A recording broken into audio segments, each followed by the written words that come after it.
Les ciutats, en l'època medieval, les ciutats eren emmurallades, són ciutats en continu conflicte, no? Hi va haver una època que només era el català, només s'escrivia com a poesia, però després, a partir de la Renaixença, de finals del segle XIX, es va consolidar com a llengua escrita, diguéssim, llengua de coneixement. En el fons, aquest respecte per la llengua encara no hi és. O sigui, encara sembla que parlem català per fastiguejar, quan és el nostre idioma, no?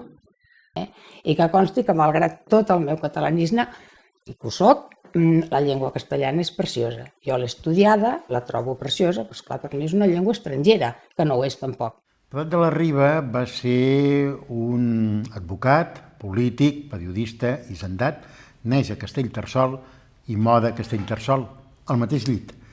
Los bancos se hacen a través de la especulación del ensanche y de los que habían comerciado con esclavos en Cuba. Esa gente hace que crea un capital muy especulativo. O sigui, la primera casa de l'Eixample és el carrer Urgell, cantonada amb Floridablanca. Aquí neix el modernisme. Uns grans arquitectes a l'època que assoleixen aquest moviment. Pere Marcet és el meu besavi i un dels socis fundadors del Futbol Club Barcelona, també un dels primers jugadors. Els Ateneus responen a un moviment liberal europeu. Són clubs en els quals, quan deixen de ser súbdits i poden opinar en societat, es reuneixen per això. Aquí tornem un altre cop a aquesta cosa de lluita de classes molt catalana. A Catalunya hi ha una gran burgesia, però també hi ha una gran obreria, o sigui, gent obrera. Llavors sempre hi ha hagut la batalla. Francesc Ferrer i Guàrdia és una figura molt important, és el cap visible de l'escola racionalista. L'escola de Ferrer i Guàrdia, l'escola moderna, és una escola inspirada en corrents racionalistes francesos. La CNT es funda l'any 1910 a Barcelona, l'any següent farà la fundació a nivell estatal. En aquell moment hi ha gent que està per fer sindicalisme, com n'hi ha gent que són esporistes, que estan per fer la revolució. No hi havia en aquell moment cap organisme, fora de l'autoritat militar, que tingués tot Catalunya com un sol centre d'administració. Eren les províncies el que s'entenia amb el govern central. La Mancomunitat va ser un ens, ja dic, polític molt important, va donar cohesió al territori, va fer entendre a la gent que Catalunya és una nació, que Catalunya té un llenguatge i una llengua pròpia. Que com es va fer amb el poder d'Espanya? Vull dir, perquè Espanya era un desastre. I, de fet, vull dir, el Primo de Rivera fa el seu famós pronunciamiento d'acord amb el rei.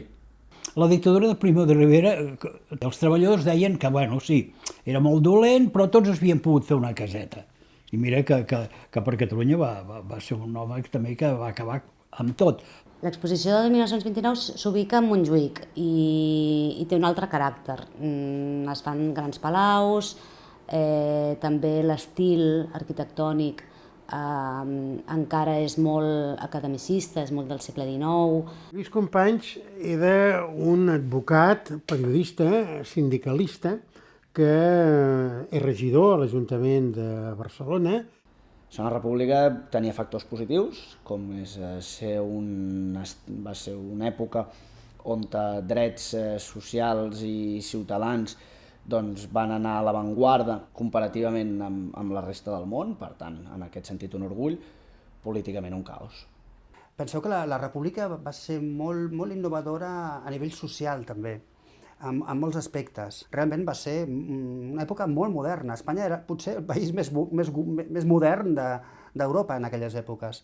Inclús la representació de Catalunya dintre de la República Espanyola estava molt acceptada, molt ben considerada. Es va fer una Olimpiada Popular com a contestació a la de Berlín, on s'hi van adherir precisament forces països, però havia d'inaugurar-se el 18 de juliol del 1936, el dia que els militars es van tirar al carrer.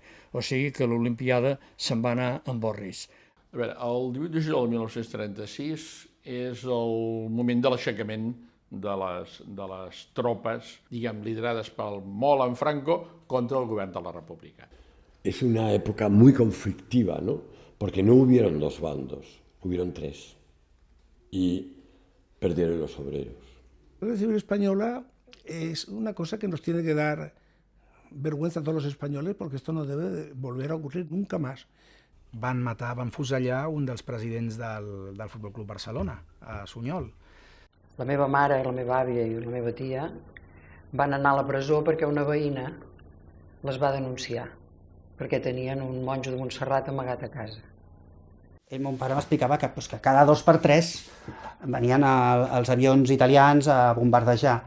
Los años del hambre és aquella etapa postguerra en la que en realitat la gent no tenia accés fàcil al menjar. I aleshores i tots tenien, quasi bé, inclús als pisos, tenien una gàbia de conills. Quan anaves a l'escola, el primer que et feien era cantar el carasol, resar, prohibit parlar en català i tot plegat. I tot era pecat.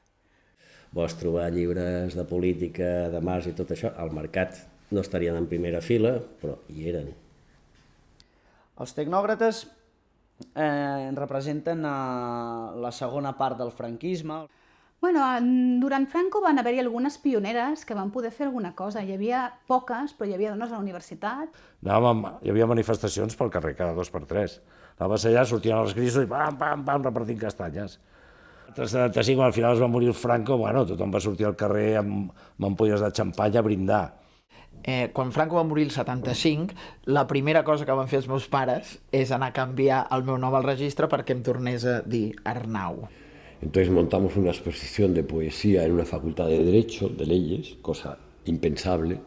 Que els militars, efectivament, com van demostrar el 23 de febrer del 1981, estaven a l'alguait i el risc d'un cop d'estat era imminent, no era una ficció. A la incertesa d'aquelles hores, d'aquells moments, va ser realment amb molta angoixa i així la vam veure. I recordo com va anar, no? Recordo els crits, la meva mare va arribar.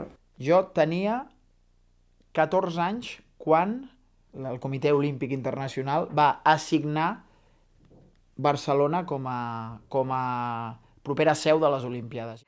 Sí, clar, els Jocs Olímpics van ser fantàstics per Barcelona i la gent de la meva generació. Es va treure el tren, es van arrasar unes quantes fàbriques, es van treure les barraques i es va fer tota la Via Olímpica, que va ser on van anar a viure els esportistes durant les Olimpiades. Les Olimpiades va ser una oportunitat per posar al dia una ciutat que feia molt temps que no tenia inversions a gran nivell. Cultura, identitat i llengua. Per mi, Catalunya ha de ser un país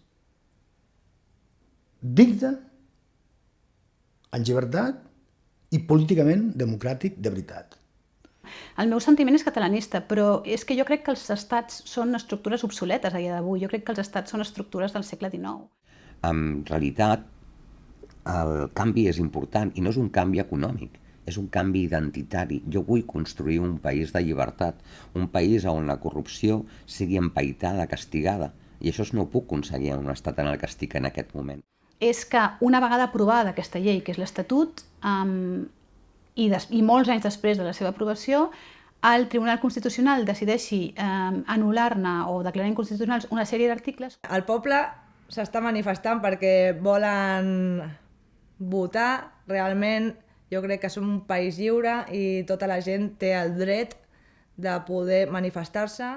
Yo no creo que la solución sea el independentismo, creo que realmente no es sostenible. Creo que la visión de tener una moneda propia, puesto que es evidente que saldríamos de la Unión Europea, nos perjudicaria. Per primera vegada, d'una manera democràtica, es posa definitivament en qüestió. Per tant, ja no es pot amagar més, diguéssim. I avui, dia 2 d'octubre, s'obre el moment d'aquest replantejament. Quan dius, li tenim odi a Espanya, no, però realment ens ha fet molt de mal. Durant molts anys, és el que us deia, ens ha tret la llibertat de tot, de que tu no puguis sortir al carrer i expressar-te com un volia. Doncs el llaç groc és un símbol per demanar la llibertat als presos polítics de Catalunya que han detingut arrel del procés d'independència de Catalunya. Aleshores es produeix una situació en la qual hi ha una evolució constant i que l'entossudiment de l'estat espanyol en evitar unes negociacions com reclamen totes les autoritats i organismes més sensats d'arreu del món, provoca una situació d'enquistament de conflicte. I els enquistaments de conflicte no només tenen difícil solució, sinó que pot haver-hi conjuntures, històricament, en les quals, siguin els factors econòmics o siguin els factors socials, puguin provocar situacions en les quals hi hagi el perjudici col·lectiu. Ja ho veurem. Sempre i quan aquí se sàpiga lluitar com va lluitar Gandhi, sota el pacifisme, la no violència, etc.